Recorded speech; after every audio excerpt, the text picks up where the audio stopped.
in 1944. With World War II coming to an end, the Allied nations met at Bretton Woods, New Hampshire, to create a new financial system which would stabilize the world once the war ended. With America poised to enter a golden age of prosperity, the U.S. dollar was chosen as the world's reserve currency.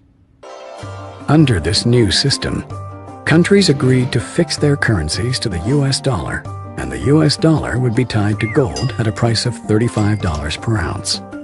This meant that countries around the world could trade their currencies for U.S. dollars, which they could then exchange for gold. This created a system where all currencies were essentially backed by gold. The strength of a nation's currency is based on the strength of that nation's economy. And the American economy is by far the strongest in the world. Accordingly, I have directed the Secretary of the Treasury to take the action necessary to defend the dollar against the speculators.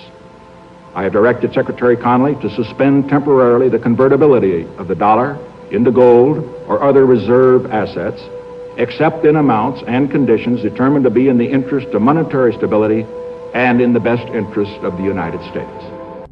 By removing the link between gold and the U.S. dollar, President Nixon created a system where all currencies were backed by nothing. This is what is known as a fiat currency. The average person is now forced to borrow well beyond their means, getting themselves deeply into debt. At first, this was to maintain a nice standard of living, but slowly, it has become necessary just to survive. By printing so much currency and devaluing it so heavily, it would seem that governments are essentially levying a hidden tax on their people. There have been dozens and dozens of currency collapses since the end of the Second World War, and they all result from the same thing, bad policies, bad management. And the U.S. right now is pursuing bad policies. Central bank is doing a bad job managing their currency. And as a consequence, it's inevitable that the dollar is going to collapse. It's on this road that I call the fiat currency graveyard. But history has shown us that whenever a nation tried to run its economy using an artificial fiat system, the end result is always the same: disaster. The dollar used to be backed by gold. It was gold that had the dollar. It's like everybody has tethered their ships to the Titanic of currencies, and so we're all going to go down. Gold is the only competitor to a national currency. Gold is money, and these national currencies are money substitutes that circulate in place of gold. Gold is what protects the people from the reckless policies of government. Gold is the government's chaperone. The government wants to be able to do whatever it wants. Gold stands in its way. So yes, gold is an enemy of big government, but it's a friend of freedom. It's a protector of individuals from government. It's not that the price of gold is going up, it's that the value of the dollar is going down. The price remains constant in terms of human effort and purchasing power. An ounce of gold today will buy the same thing it bought 2,000 years ago. If some catastrophic event happens, and we've seen them, how are you going to be protected? Gold is financial insurance. Would you rather have gold or a fiat currency?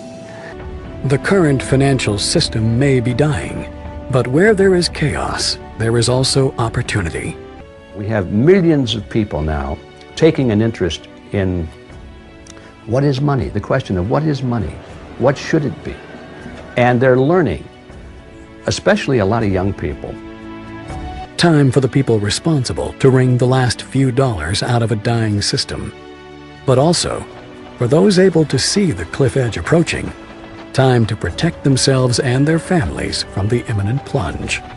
And in the end, that time may prove to be the most valuable commodity of all. There are these brief moments in history where the safe haven asset for the last 5,000 years simultaneously becomes the asset class that has the greatest single potential gains in purchasing power.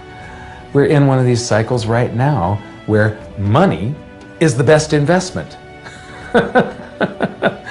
Get out of currency, buy money, and you're probably going to be able to buy a whole lot more stuff later. Don't let The banks and the brokerage houses and other people guide all of your decisions. Find out what's going on for yourself. Empower yourself.